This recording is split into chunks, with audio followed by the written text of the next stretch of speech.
ସ୍ତ୍ରୀର ପୁଣ୍ୟ ଫଳ ସ୍ୱାମୀକୁ ମିଳେ। ଚମକାଇ ଦେଲା ପ୍ରେମାନନ୍ଦ ଜୀଙ୍କ ଉତ୍ତର। ଏକଥା ଆପଣ ବି ଶୁଣିଲେ ଆଶ୍ଚର୍ଯ୍ୟ ହୋଇଯିବେ।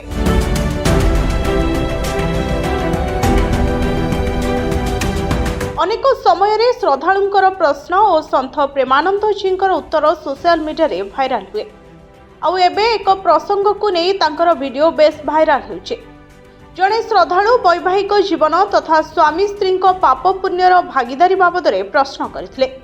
ଉତ୍ତରରେ ପ୍ରେମାନନ୍ଦ ଜୀ ଯାହା କହିଥିଲେ ସେଥିରେ ସମସ୍ତେ ଚକିତ ହୋଇଯାଇଥିଲେ। ଜଣେ ଭକ୍ତ ପ୍ରେମାନନ୍ଦ ଜୀଙ୍କୁ ପଚାରିଥିଲେ, ଯଦି କୌଣସି ପତ୍ନୀ ବହୁତ ଭକ୍ତିଭାବ ସମ୍ପନ୍ନ ହୋଇଥିବେ, ପୂଜାପାଠ କରୁଥିବେ, ଭକ୍ତିରେ ତଲ୍ଲୀନ ହୋଇଥିବେ, ତାହେଲେ ତାଙ୍କର ପୁଣ୍ୟଫଳ ତାଙ୍କ ସ୍ୱାମୀଙ୍କୁ ମିଳେ କି? ଏହି ପ୍ରଶ୍ନର ଉତ୍ତରରେ ସନ୍ଥ ପ୍ରେମାନନ୍ଦ ଜୀ କହିଥିଲେ, ନା, ପତ୍ନୀ ଅର୍ଜନ କରୁଥିବା ପୁଣ୍ୟଫଳ ସ୍ୱାମୀଙ୍କୁ ମିଳେ ନାହିଁ। କିନ୍ତୁ ହଁ, ଯଦି କୌଣସି ସ୍ୱାମୀଙ୍କର ଈଶ୍ୱରଙ୍କ ଠାରେ ଚିତ୍ତ ଥିବ, ଭକ୍ତିଭାବ ଥିବ, ସେ ପୂଜାପାଠ କରୁଥିବେ, ତାହେଲେ ସେପରି ସ୍ୱାମୀଙ୍କର ପୁଣ୍ୟଫଳ ସ୍ତ୍ରୀ ପାଇପାରିବେ। ଏହା ପଛରେ ଥିବା ଏକ ରୋଚକ କାହାଣୀ ବି କହିଥିଲେ ପ୍ରେମାନନ୍ଦ ଜୀ। କହିଲେ, ବିବାହ ସମୟରେ ହେଉଥିବା ପାଣି ଗ୍ରହଣ ସଂସ୍କାର କେବଳ ଏକ ରୀତି ନୁହେଁ, ବରଂ ଏହାର ଗଭୀର ଅର୍ଥ ରହିଛି।